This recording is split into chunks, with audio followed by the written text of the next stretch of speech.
The concept of modern warfare has changed over the decades.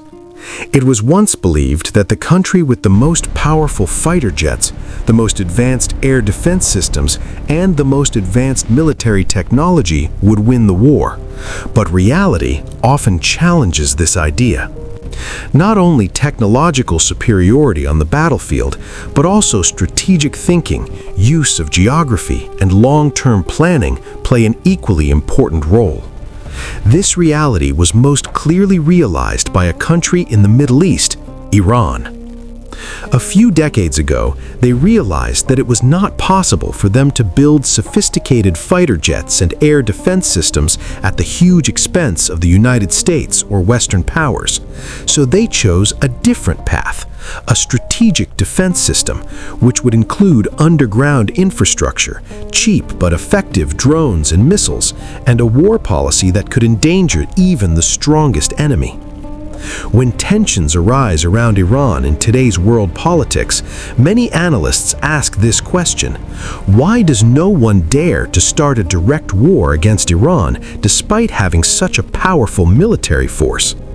The answer lies in Iran's long-standing military strategy. The world's most effective air defenses aren't always in the sky. They're often deep underground. The idea isn't new, but Iran has taken it to a whole new level. Beneath the mountains of Iran, vast underground networks, sometimes called underground cities, have been built. Most of them are located 80 to 100 meters deep. Some structures are 500 meters or more deep. These underground structures aren't just bunkers, they're full-fledged cities. They house hospitals, laboratories, food storage facilities, kitchens, weapons factories, and vast storage facilities. Some even have missile launch facilities directly underground. These networks are designed so that if one entrance is destroyed, operations can continue through many other entrances. This makes it nearly impossible for an enemy to destroy the entire structure.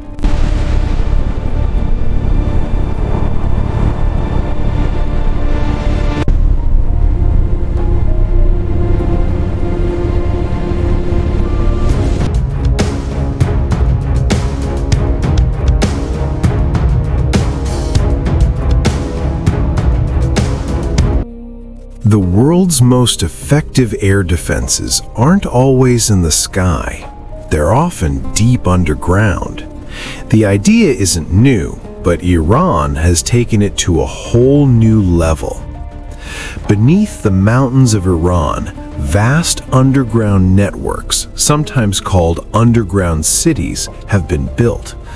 Most of them are located 80 to 100 meters deep. Some structures are 500 meters or more deep. These underground structures aren't just bunkers, they're full-fledged cities.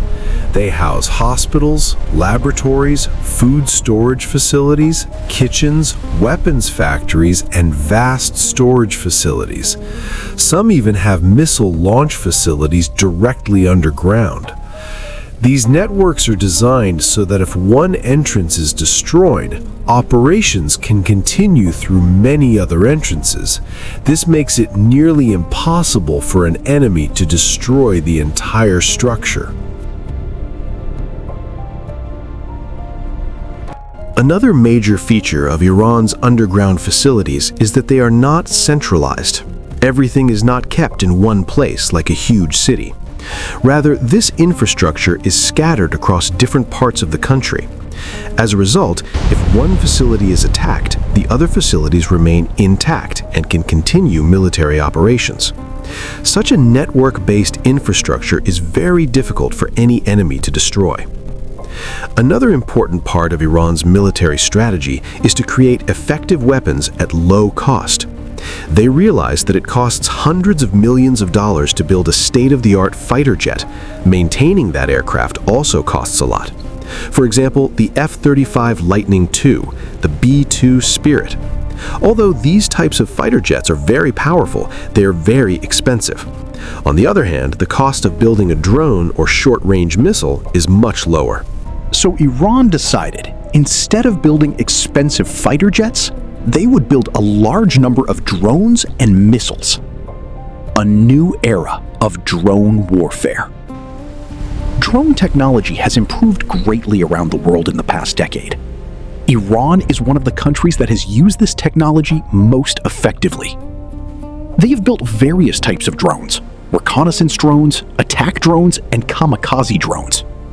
Many of these drones can be built at low cost, but are very effective on the battlefield. Enemy air defense systems often struggle to deal with such a large number of drones. An important aspect of Iran's military policy is the combination of quality and quantity. They not only build good weapons, but also build them in large numbers. This creates a great advantage on the battlefield. Suppose the enemy has a sophisticated air defense system. They can repel a few missiles or drones. But if hundreds of drones or missiles attack at once, that defense system can collapse. The most well-known air defense systems in the world today include THAAD missile defense system, MIM-104 Patriot. These systems are made using highly advanced technology, but they are not 100% effective either. The cost of destroying a drone or missile with a Patriot missile is often more than the target. Therefore, when a large number of cheap drones attack at once, both the cost and capacity of the defense system are stressed. Iran uses another tactic: decoys or deceptive targets. These decoys look like real military installations, but in fact, they are only designed to confuse the enemy. As a result, the enemy often fails to find the real target. Iran's geographical location also plays an important role in their defense strategy. A large part of the country is mountainous. These mountains provide natural strong defenses. Bunkers built inside the mountains are more protected from enemy attacks. Risk of a potential ground war.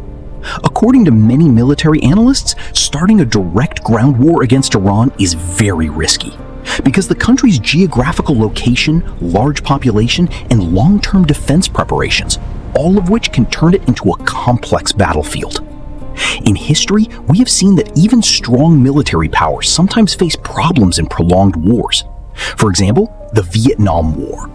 This war proved that not all wars can be won with technological power alone.